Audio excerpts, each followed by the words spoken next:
सिंध पर अरबों की विजय। और आज हमारा मकसद है और समझना कि असल में हुआ क्या था और क्यों हुआ था। तो चलिए तह तक चलते हैं। कहानी शुरू होती है 8वीं सदी की शुरुआत में। एक तरफ एक नया तेजी से फैलता हुआ साम्राज्य है उमैयद खलीफा, और दूसरी तरफ है भारत की सरहद पर सिंध का एक पुराना राज्य। सवाल ये है कि इन दोनों दुनियाओं की टक्कर हुई क्यों? क्या ये महज एक हादसा था, ये एक सोची समझी रणनीति का हिस्सा? देखिए, ये समझने के लिए उस दौर के माहौल को देखना बहुत जरूरी है। उमैयद खलीफा, जिसका केंद्र दमिश्क में था, वो उस वक्त दुनिया की सबसे बड़ी ताकतों में से एक था।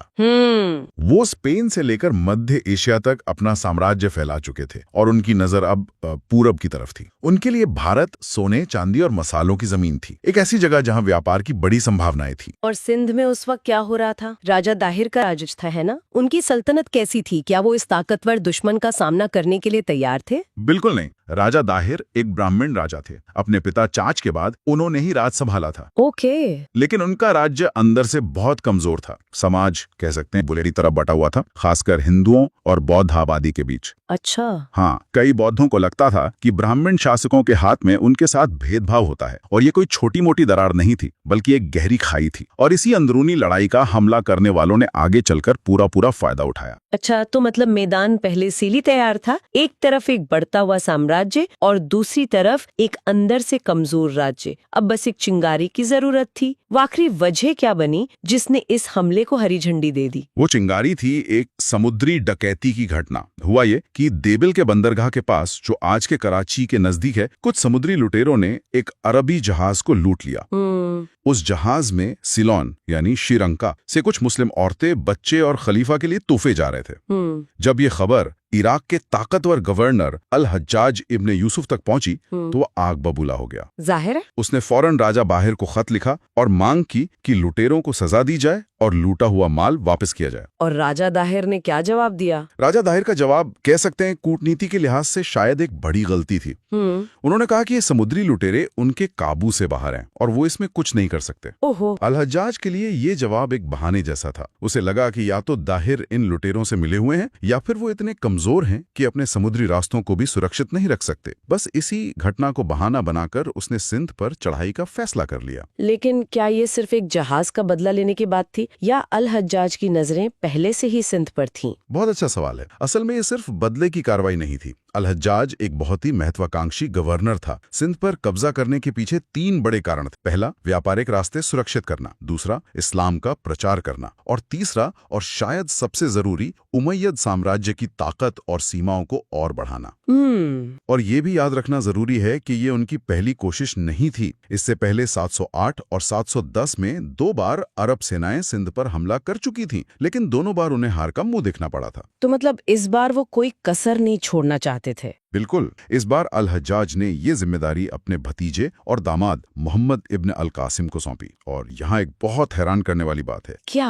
मोहम्मद बिन कासिम की उम्र वो सिर्फ 17 साल का था। 17 साल? ये तो यकीन करना मुश्किल है। उस जमाने में इतनी कम उम्र में इतनी बड़ी जिम्मेदारी। मुझे तो लगता था कि सेनापति बनने के लिए दशकों का तजुर्बा चाहिए होता है। ये वाकई असाधारण था, लेकिन मोहम्मद बिन कासिम को एक बहुत ही काबिल जनरल माना जाता था। अल हज्जाज ने उसे एक बड़ी और अच्छी तरह से तैयार की गई सेना दी। करीब 6000 सीरियाई घुड़सवार, ऊंटों पर सवार सिपाही और सबसे महत्वपूर्ण, मंजनीक जैसी घेराबंदी करने वाली आधुनिक मशीनें। वो इस बार जीत के लिए पूरी तरह तैयार था। तो 711 ईस्वी में ये 17 साल का जनरल अपनी सेना लेकर सिंध पहुंचता है। उसका पहला निशाना क्या था? उसका पहला निशाना था देबल का बंदरगाह, वही जगह जहां जहाज लूटा गया था। देबल एक मजबूत किला था, लेकिन मोहम्मद बिन कासिम ने अपनी मंजनीक यानी पत्थर फेंकने वाली मशीनों का बेहतरीन इस्तेमाल किया। अच्छा। हमारे मुख्य स्रोत चचनामा के मुताबिक शहर के बीच में एक बहुत ऊंचा मंदिर था, जिसके शिखर पर एक लाल झंडा लहराता था। शहर के लोगों का मानना था कि जब तक वो झंडा लहरा रहा है, उन्हें कोई नहीं हरा सकता। एक तरह का मनोवैज्ञानिक कवच। बिल्कुल। मोहम्मद बिन कासिम ने इसी कवच को तोड़ा।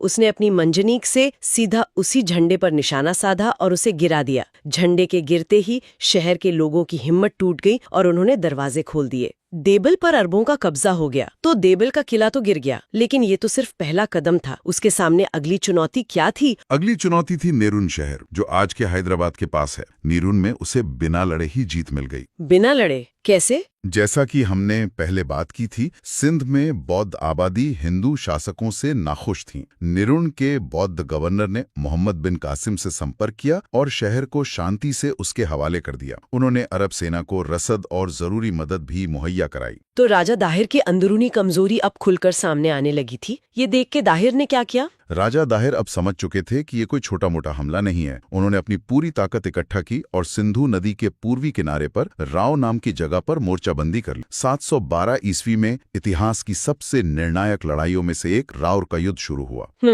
राजा दाहिर के पास एक बहुत बड़ी सेना थी, जिसमें हजारों पैदल सैनिक, घुड़सवार और सबसे बड़ी ताकत थे उनके जंगी हाथी। एक मिनट, ये बात थोड़ी हैरान करती है। हाथियों की सेना तो उस जमाने में टैंक की तरह मानी जाती थी। उनके सामने तो किसी भी घुड़सवार सेना का टिकना मुश्किल होता होगा। फिर भी दाहिर ये लड़ाई हार गए, कैसे? अब सही कह रही हैं, हाथी एक बहुत बड़ी ताकत थे, लेकिन अरब सेना के पास इसका तोड़ था। उनके पास नेफ था, यानी आग लगाने वाले तीरों का इस्तेमाल करने वाले तीरंदाज। ओके। युद्ध के बीच में राजा दाहिर खुद एक बड़े हाथी पर बैठकर अपनी सेना का नेतृत्व कर रहे थे। तभी एक जलता हुआ तीर सीधा उनके हाथी के हौदे पर जाकर लगा और उसमें आग लगी। ओहो। आग से घबराकर हाथी बेकाबू हो गया और नदी की तरफ भागने लगा। अपनी सेना के बीच से अपने राजा को इस तरह गायब होते देखकर सैनिकों में भगदड़ मच गई। अच्छा। उन्हें लगा कि राजा या तो भाग गए हैं या मारे गए हैं। बस सेना का अनुशासन टूट गया और इसी अफरा तफरी में राजा दाहिर दुश्मन सैनिकों से घेर गए और लड़ते लड़ते मारे। राजा दाहिर की मौत के साथ ही सिंध के प्रतिरोध की कमर टूट गई। इसके बाद मोहम्मद बिन कासिम ने दाहिर के बेटों को ब्राह्मणाबाद और अलोर में हराया और 713 ईस्वी तक उसने सिंध के सबसे अमीर शहर मुल्तान पर भी कब्जा कर लिया, जिसे सोने का शहर कहा जाता था। तो पूरा सिंध अब मोहम्मद बिन कासिम के कब्जे में था। एक विदेशी जमीन पर एक नई संस्कृति के लोगों के बीच उसने राज कैसे किया? क्या उसने सब कुछ बदल दिया या कोई बीच का रास्ता निकाला? उसने बहुत ही समझदारी और व्यावहारिकता से काम लिया। उसने इस्लामी कानून के तहत गैर मुसलमानों को धिम्मी का दर्जा दिया। धिम्मी, इसका मतलब क्या था? इसका मतलब था कि वो संरक्षित लोग थे। उन्हें अपने धर्म का पालन करने, अपनी संपत्ति रखने की आजादी थी, लेकिन इसके बदले में उन्हें एक टैक्स देना होता था, जिसे जजिया कहते थे। अच्छा। ये टैक्स सिर्फ उन पुरुषों से लिया जाता था जो हथियार उठा सकते थे। औरतों, बच्चों, बूढ़ों और पुजारियों को इससे छूट थी। और पुराने सरकारी अधिकारियों और जमींदारों का क्या हुआ? उसने ज्यादातर स्थानीय अधिकारियों को उनके पदों पर बनाए रखा। उसे पता था कि देश को चलाने के लिए स्थानीय लोगों का अनुभव जरूरी है। उसने ब्राह्मणों को टैक्स इकट्ठा करने के अपने पुराने काम पर लगाए रखा। इस नीति से शासन में एक स्थिरता आई और बड़े पैमाने पर कोई विद्रोह नहीं हुआ।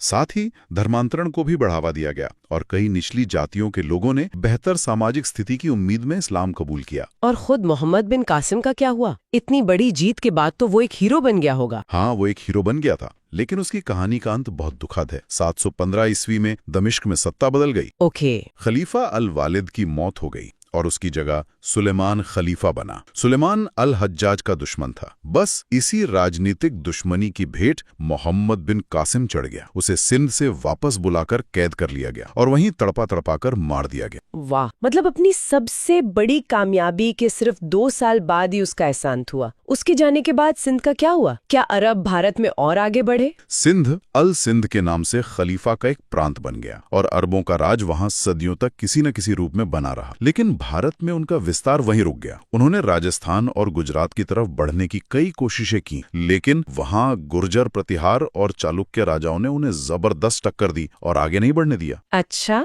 इसके बाद लगभग 300 साल तक भारत पर कोई बड़ा इस्लामी आक्रमण नहीं हुआ। सीधा 11वीं सदी में महमूद गजनवी के हमले हुए। तो अब इन सब का मतलब निकालते हैं। इस पूरी घटना का भारतीय इतिहास पर आखिरकार असर क्या पड़ा? कुछ इतिहासकार तो इसे बिना नतीजों वाली जीत कहते हैं। क्या ये सच है? ये एक बहुत बड़ी बहस है। जो लोग इसे बिना नतीजों वाली जीत कहते हैं, उनका तर्क है कि क्योंकि अरब सिंध से आगे नहीं बढ़ पाए और सिंध बाकी भारत से कटा रहा, इसलिए इसका भारत की मुख्य धारा की राजनीति पर कोई खास असर नहीं पड़ा। ये एक किनारे पर हुई घटना बनकर रह गई। और इस बहस में दूसरा पक्ष क्या कहता है? दूसरा पक्ष मानता है कि इसका असर बहुत गहरा और दूर तक जाने वाला। भले ही इसका राजनीतिक असर तुरंत पूरे भारत पर ना पड़ा हो, लेकिन इसने पहली बार भारत और इस्लामी दुनिया को सीधे संपर्क में ला दिया। सिंध बाबुल इस्लाम यानी इस्लाम का दरवाजा बन गया।